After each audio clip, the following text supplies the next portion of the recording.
Seorang pria diam-diam melepaskan ujung pena saat sedang menandatangani sesuatu. Lalu ia berpura-pura batuk dan menyembunyikan tutup pena itu di dalam mulutnya. Ketika tidak ada orang di sekitarnya, ia mengeluarkannya kembali dan menggunakan benda itu untuk membuka borgol di tangannya. Saat interogasi berlangsung, ia berpura-pura tidak bisa meraih gelas air. Ketika si interrogator menyerahkan gelas tersebut,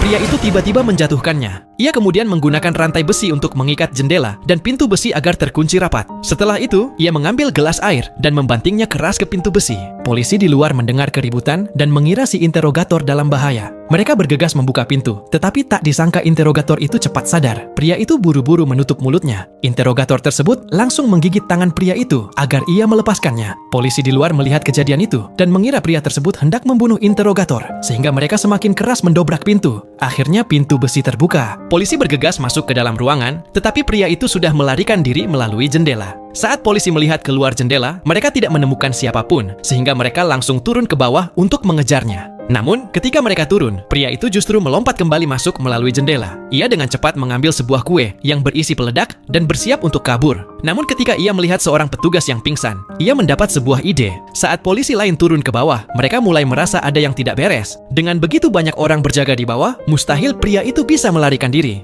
Saat itu, seorang petugas melihat setetes darah dan menyadari bahwa pria itu sebenarnya berada tepat di atasnya. Ia segera memerintahkan semua orang untuk kembali naik ke atas. Sementara itu, pria yang tadi turun juga melihat mereka kembali, sehingga ia cepat bersembunyi di sisi lain tangga. Ketika polisi sampai di ruang interogasi, mereka hanya menemukan interrogator seorang diri. Ia mengatakan bahwa pria tersebut melarikan diri dengan mengenakan seragam militer, sehingga polisi kembali turun ke bawah. Saat mereka sedang memeriksa kendaraan, seorang petugas tiba-tiba melihat sepotong pakaian tersangkut di pagar kawat. Mereka pun segera melaju untuk mengejar pria itu. Tetapi setelah mengejar cukup lama, mereka tidak menemukan jejak apapun. Tak disangka, interrogator itu tampaknya menyadari sesuatu. Tangannya mencengkeram erat lengan pengemudi, dan benar saja pria itu bersembunyi di jok belakang mobil. Ia pun keluar dan segera melarikan diri di tengah kerumunan. Series ini berjudul Sniper